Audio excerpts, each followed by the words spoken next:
Hello friends, जय माँ बगला दासी। आज मेरे घर में राम जी पधारे हैं। आज कहते हैं ना, आज रामचरितमानस का पाठ है। कहते हैं जहाँ अखंड रामायण होता है वहाँ राम जी तो आ ही जाते हैं। राम जी के संग सीता जी भी आती है, लक्ष्मण जी भी आते हैं, क्योंकि जहाँ राम दरबार ना हो वहाँ पे कोई मतलब ही नहीं रहता।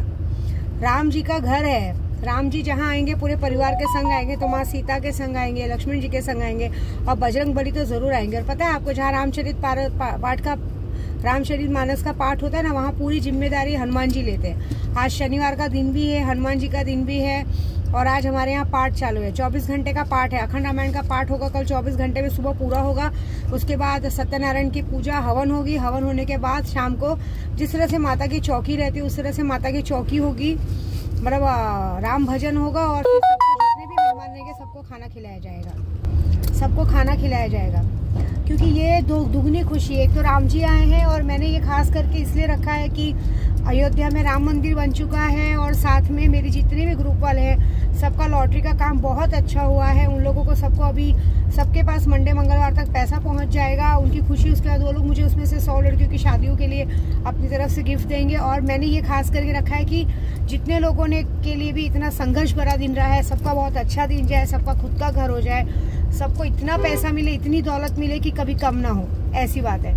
और मैं भी यही चाहूँगी कि बहुत जल्द मैं भी अपने घर में शिफ्ट हो जाऊँ। और मैंने सोचा है, जब मेरे सारे ग्रुप वालों को जब सबको मैं उनका घर दे दूंगी ना, उनके खुद की घर की चाबी दे दूंगी ना, और अगले साल फिर मैंने सोचा है, राम जी को संकल्प लिया है कि मैं पूरे 101 पाठ कहते हैं अखंड रामायण का करवाऊंगी। बहुत बड़ा पंडाल बनवा के 108 पाठ करवाऊंगी। और क्योंकि 100 लड़कियों की शादी की जिम्मेदारी भी ना, तो ऐसा संकल्प लिया। दूसरी बात, मेन काम की बात, आज शनिवार का दिन है और कल रविवार का दिन है। मारण क्रिया का काम बहुत अच्छा चालू है। मैंने कल जैसे डाला था 64 योगनी काली मुठ करनी, जो करा रहे 2-4 लोगों ने जो काम चालू करा है, बीच में आनाकानी करते हैं। एक बात याद रखिएगा कि अगर आपने काम रोका है, जितने लोगों ने काम रोका उतने लोगों के घर में दिक्कत परेशानी आई है। पता चला ऐसा नहीं हो कि आपने जिसे और के लिए मारण क्रिया कराया, जब आप वो काम रोकते हैं या अर्चन डालते तो वो चीज तुरंत आप पर पलटी होगी। तो मुझे इग्नोर ना करे, इससे बेटर तो मुझे काम ही ना दे। अगर आप काम दे रहे हैं तो फिर पूरी तरीके से काम दें, समझे? फिर पूरी तरीके से उसको फॉलो करें, नहीं तो मत करें। और दूसरी बात है, लॉटरी सिस्टम बंद हो चुका है। बहुत सारे जन बोले माँ हमें भी लॉटरी में डालना है। बिल्कुल नहीं, अब डायरेक्ट शक्तियाँ मिल रही हैं। हाँ, शक्तियों के पीछे का जो फायदा है वो मिलेगा। अभी सुल्तान जिनकी शक्ति लेने में फायदा है, क्योंकि अभी अमावस्या आ रही, गुप्त नवरात्रि आ रही है और होली आ रही है। होली में अगर आपको साक्षात्कार जिन्नात को देखना है, जिस तरह से आप विद्या देवी से बात करो, उस तरह से अगर शक्तियों से बात करना है, तो आप बेफिक्र होके शक्तियाँ लीजिए। बस आज ज्यादा नहीं बोलूंगी। आप सोच रहे होंगे माँ गाड़ी में क्या कर रही? भाई घर में पूजा पाठ है, मुझे ही अकेले दौड़ भाग करनी, क्योंकि मैंने लोगों का मारण क्रिया का भी काम लिया, तो मुझे जाके जरा सामान वामान सब ला के सबको देना है। जैसे अभी आज शमशान विधि जो करते हैं, तो मैं शमशान तक तो जाऊंगी नहीं, क्योंकि मेरे घर में राम जी आए हैं। तो उन लोगों का सामान में उन लोगों तक ऑनलाइन पैसे वैसे पहुंचा के वहाँ काम चालू कराऊंगी। जो घर में थोड़े बहुत जानते हो पूजा पाठ रहता है, फल फ्रूट सामान सब मुझे ही लाना पड़ता है, क्योंकि बाकी किसी को समझ में आएगा नहीं। तो सारा काम मैं खुद करती हूँ। बहुत सारे लोगों को लगता है विद्या देवी पैसा लेती है। मैं दूसरे पंडितों के जैसी नहीं हूँ, पैसा लेके बैठ जाऊँ। मैं अगर तुमसे काम का पैसा ली हूँ तो वो काम बखूबी में मंदिर मस्जिद सब जगह जाके मैं खुद काम करूंगी। और मैं सारा सामान खुद अपने हाथों से लाती हूँ, कि कभी भी मेरे जो भी मुझ पे भरोसा करके काम देते उनके साथ कुछ भी गलत ना हो।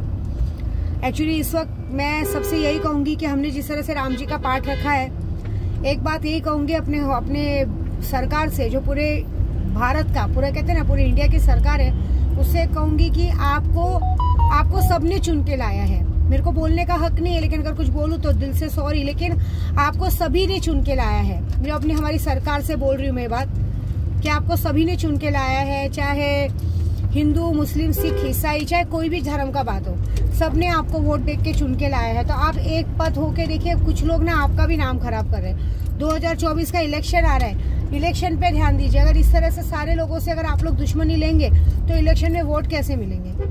जो लोग अभी आज की तारीख में राम नाम लेके या दूसरे धर्म का नाम लेके नाम खराब कर रहे हैं, प्लीज उन्हें आप रोकिए, क्योंकि इससे यही होगा कि उनका कुछ नहीं बिगड़ेगा। अभी क्या हो जा रहा है मालूम है?